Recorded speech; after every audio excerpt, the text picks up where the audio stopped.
நம்ம வந்து வெஜ் புலாவ் செய்ய போறோம். வெஜ் புலாவ் செய்யும் போது உருளைக்கிழங்கு கிரேவி நம்ம எப்படி செய்ய போறோம். ஃபர்ஸ்ட் நெய் ஊத்திக்கணும்.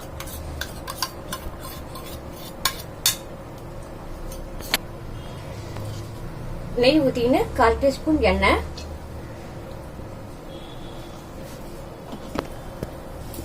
நம்ம நெய் எண்ணெய் ஊத்திக்கின்னு பட்டை லவங்கம், பிரிஞ்சி இலை, அன்னாச்சி பூ இதை போட்டுக்கணும்.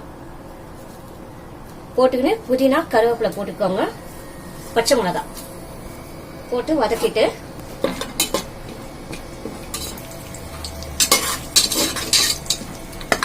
வெங்காயம் போட்டுக்கணும். வெங்காயம் போட்டுக்கணும். வெங்காயம் வதங்கிட்டு வெங்காயம் வதங்கணும். வதங்கினவங்க இஞ்சி போட்டு பேஸ்ட் போட்டுக்கோங்க.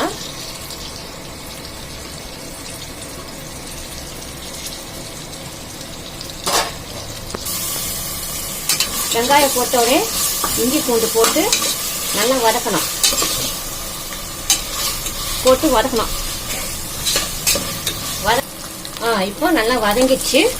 நம்ம தேங்காய் பால் ஊற்றணும். நான் 2 டம்ளர் போட்டிருக்கேன். அரிசிக்கு 4 டம்ளர் தண்ணி தேங்காய் பால் ஊற்றணும். 1 2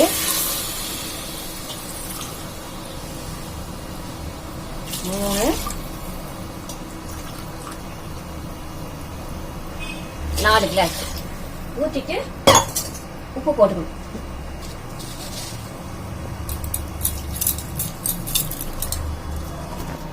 உப்பு போட்டுக்கின்னு கொதி வந்தோடனே நம்ம அரிசி போட்டுக்கணும்.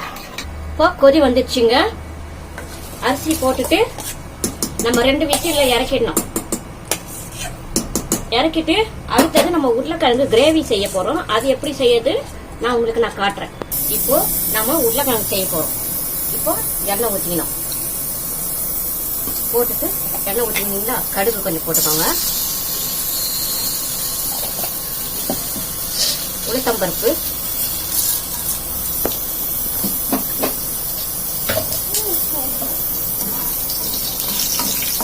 போட்டுட்டு உளுத்தம்பருப்பு நல்லா பொரிஞ்ச உடனே போட்ட உடனே கருவேப்பிலை போட்டுக்கோங்க. வெங்காயம் தக்காளி நல்லா வதங்கட்டும். வெங்காயம் தக்காளி இஞ்சி பூண்டு பேஸ்ட் போட்டு நல்லா வதக்கிட்டு அதுக்கப்புறமா நம்ம மிளகாத்தூள், மஞ்சத்தூள், தனியாத்தூள் எல்லாம் போட்டு வதக்கிடும். வதக்கிட்டு அப்புறம் உருளைக்கிழங்கு போட்டு வதக்கிட்டு நான் உங்களுக்கு வெட்டினாந்து நான் காட்டுறேன். நீங்க ட்ரை பண்ணி பாருங்க. உங்க உருளைக்கிழங்கு மசாலா அண்ட் சப்போட்டா பழம் ஜூஸ் போட்டிருக்கேன். வீட்டில் எல்லாரும் ட்ரை பண்ணுங்க. லைக் பண்ணுங்க, ஷேர் பண்ணுங்க, கமெண்ட் பண்ணுங்க, சப்ஸ்கிரைப் பண்ணுங்க. ஓகே, பாய்.